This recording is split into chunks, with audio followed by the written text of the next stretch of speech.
exploration of international development.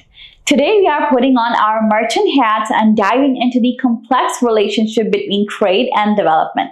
It's a topic that's been debated for centuries with passionate advocates on both sides. So, buckle up and get ready to weigh the evidence, challenge assumptions, and explore the nuances of this critical issue. The promise of trade, prosperity for all? Let's start with the good news. Trade has the potential to be a powerful engine of development. It can unlock economic growth, create jobs, and lift millions out of poverty. But how exactly? Comparative advantage. Play to your strengths. The basic idea is that the countries should specialize in producing what they're good at and then trade with other countries for things they're not so good at.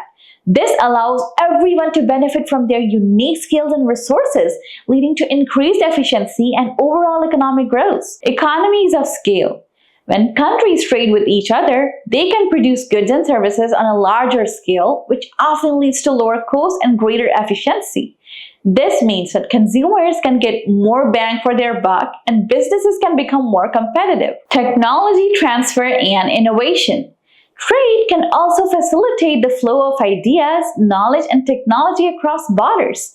This can help developing countries catch up with their more advanced counterparts and spur innovation. The dark side of trade, winners and losers.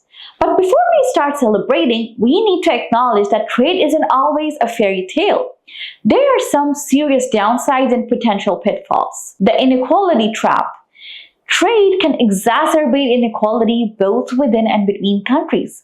While some people and industries benefit greatly from trade, others can be left behind.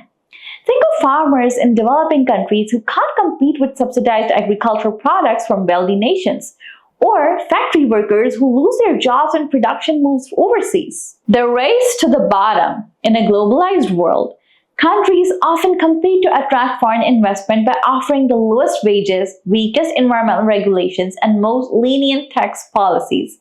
This can create a race to the bottom where workers and the environment suffer. The volatility vortex. Trade can make countries more vulnerable to external shocks and economic downturns.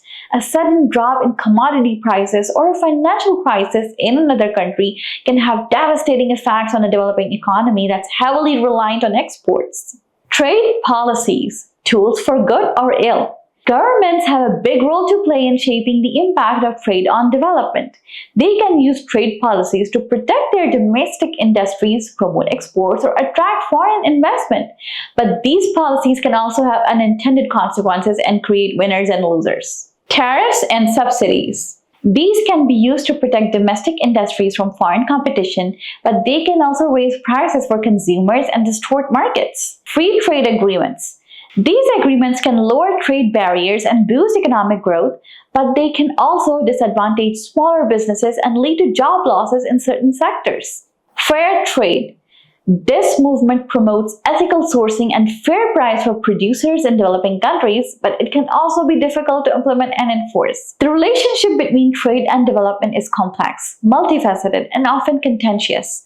There is no easy answer to the question of whether trade is good or bad for development. It all depends on the context, specific policies, and the distribution of benefits and costs. Trade can be a powerful engine of growth and poverty reduction, but only if it is managed in a way that's fair, equitable, and sustainable.